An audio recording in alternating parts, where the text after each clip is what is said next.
हम खाते पीते घराने से ताल्लुक रखते थे और मैं खुश शक्ल भी था, मगर मेरी अम्मा मेरी शादी एक गरीब लड़की से ही क्यों करवाना चाहती थी। मेरा रिश्ता तो एक अच्छे खानदान में भी बासानी हो सकता था।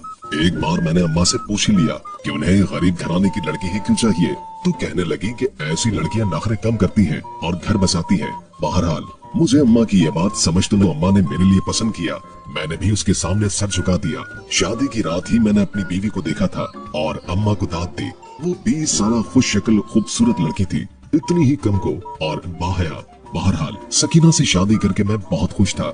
मुझे अपनी वालिदा की बात 100 आने दुरुस्त लगी थी। सकीना तो वाकई ऐसी थी कि मुंह में जबान ही ना हो। मैंने आज तक उसे अपनी अम्मा के सामने उफ कहते हुए भी नहीं सुना था। हालांकि मेरी माँ सख्त मिजाज किस्म की औरत थी और हर चीज में नुक्ताचीनी करना उनकी आदत थी। अच्छे भले खाने में भी 100 नुक्स निकाल लेती थी। मैं तो शादी से पहले घबराता रहता था कि अगर मेरी बीवी भी जबान की तेज हुई तो मेरी माँ की इस किस्म की नुक्ताचीनी की आदत को देखकर घर में हंगामा खड़ा कर देगी। लेकिन सकीना ने मुझसे अम्मा की शिकायत करना चाहिए। मैंने फौरन उसे सख्ती से टाल दिया।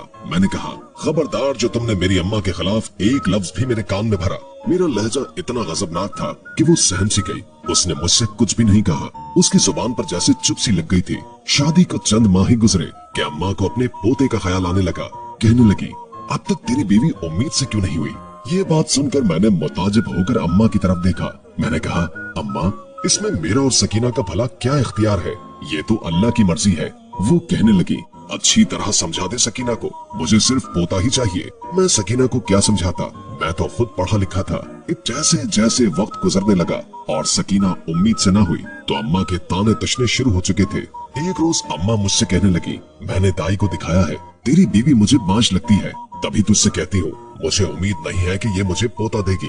शादी को 1 साल ही गुजरा था कि अम्मा ने सकीना के खिलाफ मेरे कान भरना शुरू कर दिए। बार बार यही कहती रहती थी कि ये औरत बांझ है। एक रोज मैं उसे एक हकीम साहब के पास ले गया। उसने भी कुछ अद्वियात दी, चंद माह का इलाज बताया। चंद माह सकीना ने बाकायदगी के साथ सही दवाएं खाई थी। एक दफा कभी नागा नहीं किया था, लेकिन जब कुछ ऐसा नहीं हुआ तो मैं फिर उसे हकीम के पास ले गया। जो बात उसने मुझसे कही तो मैं हत्थे से उखड़ गया।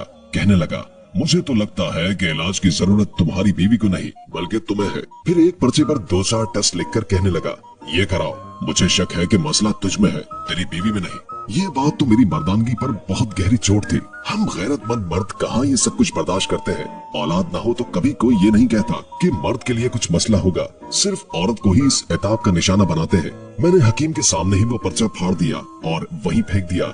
मैंने कहा, ये क्या बकवास है, मैं सही हूँ और मुझ में किसी किस्म का कोई ऐब नहीं है, समझे। अगर तुझसे इलाज नहीं होता तो साफ बता दे, मेरे अंदर ऐब निकालने की कोई जरूरत नहीं है। मेरे गुस्से को देखकर वो हकीम कुछ घबरा सा गया। मैंने बीवी का हाथ पकड़ा और उसे घर ले आया। जब ये बात मैंने अम्मा को बताई तो अम्मा भी गुस्सा करने लगी। कहने लगी, वो हकीम तो वैसे भी पागल है, ऐसे ही कहता है। मेरा गबरू जवान बेटा माशाअल्लाह से बिल्कुल ठीक है। अब तो मैं तेरी शादी जरूर करवाऊंगी। जैसे ही तेरा बेटा हुआ सबसे पहले उस हकीम को जाकर दिखाऊंगी। 2 साल हो गए थे हमारी शादी को, मगर अब तक औलाद की कोई उम्मीद नजर नहीं आ रही थी। मेरी माँ ने कहा कि अब बहुत हो चुका है, मैं चंद माह में ही तुम्हारी दूसरी शादी करवा दूंगी और सकीना को तलाक दे दो। मैं सकीना को छोड़ना नहीं चाहता था, लेकिन माँ के सामने मेरी जुबान नहीं खुलती थी। सकीना की आंसू और सिसकियां सुनकर मेरा दिल पसीज कर रह गया था। वो हाथ जोड़े घुटनों के बल मेरी माँ के सामने बैठी थी। मैंने कुछ हिम्मत दिखाई और दोनों बाजू से उसे पकड़कर खड़ा किया। मैंने कहा, तुम बेफिक्र रहो, ना ही मैं दूसरी शादी करूंगा और ना ही मैं तुम्हें तलाक दूंगा। मेरी बात सुनकर मेरी अम्मा ने मुझे घूर कर देखा था। मैंने कहा, अम्मा आप बेशक इसका जो मर्जी इलाज करवाएं, मैं आपको नहीं रोकूंगा और ना ही मना करूंगा, लेकिन ना तो मैं इसे छोड़ सकता हूँ और ना ही दूसरी शादी करूंगा, क्योंकि आज तक इसने मुझे कभी किसी शिकायत का मौका नहीं दिया है। मैं इस पर यकीन कभी नहीं कर सकता। मेरी जरूरत शायद मेरी माँ को पसंद नहीं आई थी। बार बार वो मुझे गुस्से से घूरे जा रही थी। मैंने सकीना का हाथ पकड़ा और उसे कमरे में ले आया। वो अभी तक हिचकियों से रो रही थी। मेरे दोनों हाथ पकड़कर कहने लगी, आपका बहुत बहुत शुक्रिया, आपने मेरा मान रख लिया। अगले रोज मेरी माँ ने मुझसे बात नहीं की। मैं जब भी उनसे बात करता वो रुख बदल लेती। मैंने जमीन पर बैठ के उनके पाँव पकड़ लिए। मैंने कहा, अम्मा खुदा के लिए मुझसे नाराज ना हो, लेकिन मैं अपनी बीवी को छोड़ नहीं सकता। 2-4 दिन अम्मा ने मुझसे बात नहीं की। मैंने अम्मा की बहुत मिन्नत समाजत की। 4 दिन के बाद अम्मा ने इस शर्त पर मेरी बात मानी कि वो जैसे मर्जी चाहे सकीना का इलाज करवाएंगी। मैं बीच में नहीं बोलूंगा और अगर 1 साल के अंदर अंदर सकीना उम्मीद से न हुई तो मैं दूसरी शादी जरूर करूंगा। अम्मा को इस बात पर एतराज नहीं था कि मैं उसे तलाक दूं। कहने लगी वो किसी फालतू सामान की तरह घर के कोने में बैठी रहेगी और खबरदार जो तूने उसे कभी मुझ पर अहमियत देने का सोचा भी। ये सुनकर मैं खामोश हो गया था। अम्मा की नाफरमानी नहीं कर सकता था। मेरी माँ ने फिर सकीना को मुख्तलिफ आम लोगों को दिखाया। अब मुझे हर वक्त सकीना के गले में तावीज पहने हुए नजर आने लगे थे। देर रात तक वो जाए नमाज पर बैठी वज़ाइफ करती रहती थी। कभी तावीज जलाती थी, कभी हाथों में डोरियां बांधती तो कभी पैरों पर। गरज ये कि मेरी माँ जो सकीना से कहती वो सब कुछ कर रही थी। कभी कभार तो उसकी हालत देखकर मुझे उस पर बहुत तरस आने लगता था। बेचारी औलाद की खातिर क्या कुछ नहीं कर रही थी, लेकिन उसके बाद भी वो उम्मीद से ना हुई। 6 माह गुजर गए। अब तो सकीना की रंगत पीली पड़ने लगी थी। मुझसे बार बार कहती, अगर 4 माह के बाद मुझे औलाद नहीं हुई तो क्या सच में आप दूसरी शादी कर लेंगे? क्या वाकई आप मुझे खुद से दूर कर देंगे? क्या मैं एक मुलाजमा की तरह इस घर के कोने में पड़ी रहूंगी? मैं उसके सवालों का भला क्या जवाब दे सकता था? बेबसी से कहा कि मैं मजबूर हूँ, हमारे यहाँ बेटा हो जाए, बस सारे मसाइल हल हो जाएंगे।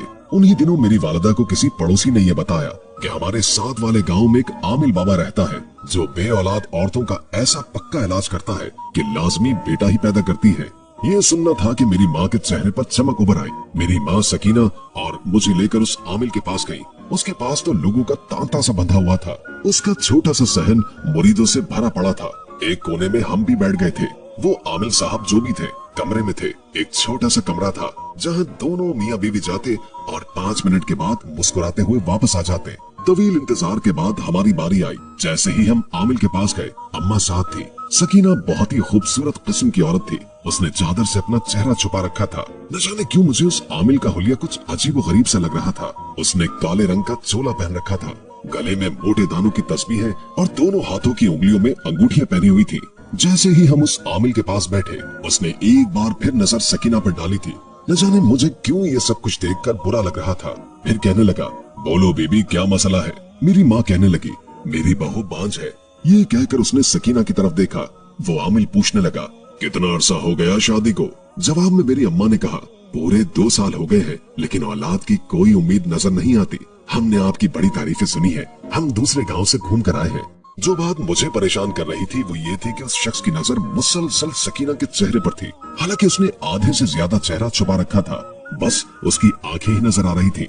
इसके बावजूद वो आमिल न जाने उसके चेहरे पर क्या खोजने की कोशिशों में लगा हुआ था। मैंने आमिल साहब को अपनी तरफ मुतवज्जो किया और बोला, बाबा क्या आपके पास इस मसले का कोई हल मौजूद है? मेरे बुलाने पर आमिल ने फौरन मेरी जानिब बड़बड़ा कर देखा। उसके माथे पर फौरन बल आए। गुस्से से कहने लगे, मैं तुम्हारी बीवी के चेहरे पर कुछ खोज रहा था और वो जानने की कोशिश कर रहा था जिसकी वजह से अभी तक इसकी गोद सूनी है, मगर जज्बाती लड़के तुमने मेरा अमल खराब कर दिया है। मैं हैरत से आमिल का चेहरा देख रहा था। मैंने तो सिर्फ उन्हें बुलाया ही था, मगर अगले ही पल उन्होंने मुझसे 2-4 सवाल किए। फिर अपने पास पड़ी कैंची को उठाया और कहने लगे, इस कैंची से अपने कुछ बाल काट कर मुझे दे दो। मैं खामोशी से उनका कहा मानते जा रहा था। फिर मैंने अपने कुछ बाल काट कर उनके हाथ में दिए तो वो फौरन मेरी बीवी की तरफ मुतवज्जो हुए। कहने लगे, अब अपनी बीवी के चंद बाल काट कर मुझे दे दो। मेरी बीवी फौरन मेरा चेहरा देखने लगी क्योंकि वो चादर में थी और ऐसे में सर के बाल उतारने के लिए उसे अपने चेहरे से नकाब हटाना पड़ता था। मगर फौरन मेरी माँ आगे बढ़ी और मेरी बीवी सकीना की चादर को उतार दिया। एक झटके से उसके चेहरे से नकाब उतरा था और फिर अगले ही पल उसने झटके से आगे बढ़कर बाल काटकर आमिल बाबा के हाथ में रख दिए।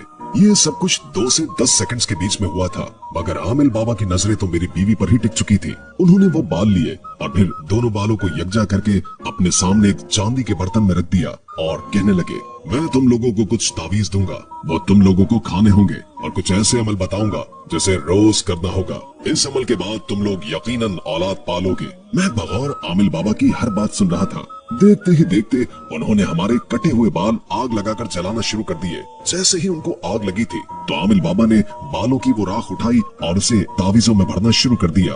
राख तावीजों में भरने के बाद उसे एक सुर्ख डोरी से गिरा लगा दी और फिर कहने लगे, ये हर रात आप लोगों ने कहवे में मिलाकर पीना है। मैंने वो तावीज अपने पास रख लिए। इसके बाद आमिल बाबा एक बार फिर मेरी बीवी की तरफ मुतवज्जो हुए और कहने लगे, यहाँ मेरे करीब आकर बैठो, मैं तुम पर दम करना चाहता हूँ। ये दम तुमने हर जुमेरात को मेरे पास आकर करवाना होगा ताकि तुम पर जो भी साया और बड़े आसेब हैं वो उतारे जा सके। मेरी बीवी आमिल बाबा के सामने जाकर बैठी तो उसने अपना हाथ मेरी बीवी के सर पर रख दिया और फिर न जाने क्या कुछ पढ़कर फूंकने लगा। मैंने नोट किया था कि हमसे पहले जितने भी लोग आए थे वो ज्यादा से ज्यादा 5 या 10 मिनट अंदर रहने के बाद बाहर जा रहे थे, मगर हमें तो यहाँ बैठे 40 मिनट हो चुके थे और ये बाबा तो हमें बाहर भेजने का नाम ही नहीं ले रहा था। इसके बाद उसने हमें कुछ तावीज़ात दिए और कहने लगे, ये तावीज मगरिब के बाद जलाने हैं और जलाकर इसकी राख अपने सर पर मलनी है ताकि जो भी बुरा साया है वो तुम लोगों के सर से हट सके। उसके बाद उसने मुस्कुराकर मेरी बीवी की जानिब देखा। हम तीनों वहाँ से चले आए। रास्ते में मैं खामोश रहा। घर आकर मैंने अम्मा से कहा, ये आप हमें किस किस्म के इंसान के पास ले गई थी? ये कैसा आमिल था? इसने तो हमें कुछ भी पाक दम नहीं किया, वो तो बस ये माल खाने को कह रहा है और न जाने तावीज़ात को जलाकर राख सर पर मलने को कह रहा है। भला हम ये सब कैसे कर सकते हैं? मगर मेरी अम्मा ने फौरन तंबीही अंदाज में कहा कि वो बड़े हैं, उन्होंने ये सारा अमल सीख रखा है, वो बेहतर जानते हैं, तुम्हें ज्यादा सोचने की जरूरत नहीं है, बस जो कुछ उन्होंने कहा है वो सब तुम करते जाओ। मजबूरन अम्मा की खातिर खामोश होना पड़ा। वो बालों की राख हम दोनों मियाँ बीवी खाते रहे। एक हफ्ता गुजरा तो फिर वो दिन आया जब मेरी बीवी की तबीयत कुछ बोझल सी लग रही थी।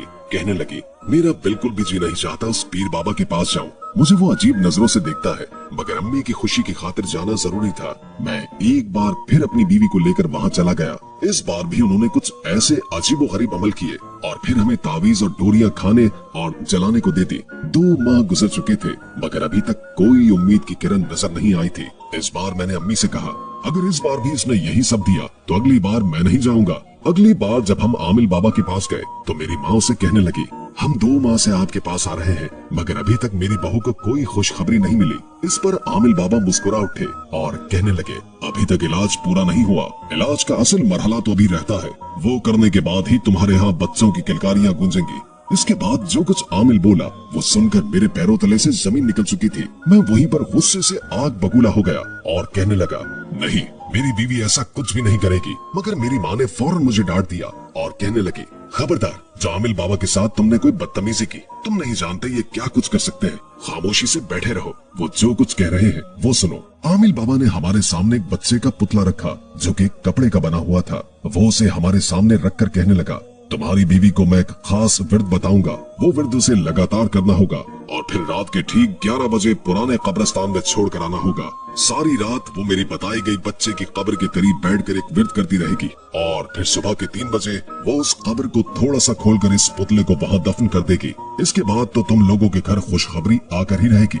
मेरी बीवी मारे खौफ के कांपने लगी, मगर अम्मा के आगे हम मजबूर थे। मेरी बीवी के हाथ कपकपा रहे थे। उसने आमिल बाबा के हाथ से वो पुतला न लिया, मगर मेरी अम्मी ने फौरन उस पुतले को झपट लिया और कहने लगी, आज रात जरूर सब कुछ हो जाएगा। हम लोग वापस घर आ चुके थे। मुझे तो अपने कमरे में भी अंधेरे से डर लगता है, भला मैं अकेली कब्रिस्तान कैसे जाऊंगी। मैंने भी अम्मी को मना करना चाहा कि ऐसा कुछ नहीं करेंगे, इससे सिर्फ और सिर्फ मेरी बीवी की जान को खतरा ही हो सकता है और कुछ नहीं। मगर मेरी अम्मी नहीं मानी। कहने लगी, ये हर हाल में वहाँ जाएगी और जाकर ये काम करेगी। मैंने जब अम्मी से जबान दराजी की तो कहने लगी, अगर इसने मुझे पोता देने की खातिर ऐसा कुछ न किया तो मैं भी जहर खाकर अपनी जान दे दूंगी। मजबूरन अम्मा की खातिर मुझे बीवी को कब्रिस्तान भेजना पड़ा। वो रोती रही, मगर मैं सर झुकाए खड़ा था और उससे वादा किया कि जैसे ही सुबह के 3 बजेंगे मैं आकर उसे ले जाऊंगा। मेरी माँ और मैं उसे कब्रिस्तान छोड़ आए। वो रोती रही, मगर मेरी माँ के आगे उसकी सिसकियाँ और आंसू कोई अहमियत नहीं रखते थे। मेरी माँ बड़ी खुश थी। कहने लगी, देखना, अब तो हर हाल में खुशी आकर ही रहेगी। मैं अपने कमरे में आ चुका था, मगर एक पल को भी मेरी आंखें बंद न हो सकी। जब भी मुझ पर नींद हावी होती और अपनी आंखें बंद करता तो मुझे मेरी बीवी की याद आने लगती। बमुश्किल चंद घंटे ही गुजरे थे, मेरे दिमाग में अजीब सी आंधियां चलने लगी। आधी रात के वक्त कब्रिस्तान में अकेले कुछ भी हो सकता था। मैं कैसे अपनी बीवी को वहाँ तन तरह छोड़ आया। मुझे रह रहकर उसकी याद सताने लगी। फिर अपनी माँ पर गुस्सा आने लगा। भला कौन औरत है जो पोते की खातिर अपनी बहू को इतना रुला रही है। जितनी भाग दौड़ हम पीर बाबा और डॉक्टर हकीमों के लिए कर रहे थे, उतनी ही तवक्कुआत अगर हम अपने रब की जात के साथ लगा देते तो यकीनन वो अब तक हमारी गोद में औलाद दे भी चुका होता। बेशक वो आजमाता है और ये उसी की आजमाइश थी जिस पर हम पूरा नहीं उतर सके। मेरा ज़मीर मुझसे झंझोड़ रहा था। मेरे वजूद में एकदम खून ने जोश मारा तो पूरा वजूद पसीने में शराबोर होने लगा। मैं उठकर बैठ गया। मेरा दिल पूरी शिद्दत के साथ धड़क रहा था। उस वक्त रात के 2 बज रहे थे। मैंने उसी पल अपना मोटरसाइकिल निकाला और घर से जाने लगा। मोटरसाइकिल की आवाज मेरी माँ ने सुन ली तो फौरन कमरे से बाहर आई और कहने लगी, कहाँ जा रहे हो? अभी तो टाइम भी पूरा नहीं हुआ। मगर मैं माँ की बात का जवाब दिए बगैर घर से बाहर निकल गया। कब्रिस्तान पहुँचा तो हर सू अंधेरा था। मैं बुलंद आवाज में अपनी बीवी को आवाजें देने लगा, मगर उसका कोई जवाब नहीं आया। मैंने अपने मोबाइल की टार्च चलाई और आगे बढ़ने लगा। चंद कदम ही आगे बढ़ाए थे कि मुझे कब्रिस्तान में एक बच्चे की कब्र के करीब अपनी बीवी बेहोश हालत में पड़ी मिली। उसके हाथ में वो पुतला था और वो बेहोश थी। मैंने उसे यूं बेहोशी की हालत में देखा तो उठाने लगा, मगर वो बेहोश हो चुकी थी। खौफ के मारे उसकी रंगत सफेद पड़ चुकी थी, वो बिल्कुल ठंडी हो चुकी थी। मुझे तो डर लगने लगा। अपनी बीवी को उठाया और अस्पताल ले गया, जहाँ पर डॉक्टर्स ने ये कहा कि ये शदीद खौफ की वजह से बेहोश हुई थी। इसका ब्लड प्रेशर बहुत लो है। सुबह तक मेरी बीवी बिल्कुल ठीक हो चुकी थी। मैंने उससे माफी मांगी और बोला, मुझे माफ कर दो, जाने अनजाने में हम तुम पर जुल्म पे जुल्म करते रहे। मेरी बीवी तो इतने बड़े दिल की मालिक थी कि फौरन मुझे माफ कर दिया और मैं मजीद शर्मिंदा सा होकर रह गया कि इतनी अच्छी बीवी के साथ मैं कितने सालों से इतना बुरा रवैया रख रहा था। मैं अपनी अम्मी की बातों में आ रहा था। हालांकि यहीं पर अगर मेरी अम्मी ही की मिजाज की कोई लड़की आ जाती तो घर का शिराजा बिखर कर रह जाता। मैं बीवी को घर लेकर आ गया। मेरी माँ गुस्से में मेरी बीवी पर चिल्लाने लगी और मेरी बीवी पर हाथ उठाने लगी। मैंने माँ का हाथ पकड़ लिया और उनसे कहा, आप मेरी बीवी को हाथ तक नहीं लगाएंगी और न ही अब मजीद कोई इलाज होगा। मुझे ऐसी औलाद चाहिए ही नहीं। आपको तो शुक्राने के नफल पढ़ने चाहिए कि इतनी अच्छी बहू आपको मिली है जो आपके हर जुल्म और सितम बर्दाश्त करती रही है। मुझे ऐसी कोई औलाद नहीं चाहिए। अगर नसीब में होगा तो मिल जाएगी, वरना मैं और सकीना ऐसे ही खुश हैं। मेरी माँ मेरे मुंह से ये बातें सुनकर जैसे बुत बनकर खड़ी हो गई। कितने ही दिनों तक मेरी माँ ने मुझसे कोई बात नहीं की। माँ ने एक बार फिर मेरी बीवी के बारे में मुझे भड़काने की कोशिश की, मगर इस बार मैं उनकी बातों में आने वाला नहीं था। मजबूर वो थी, उन्हें ही ठीक होना पड़ा।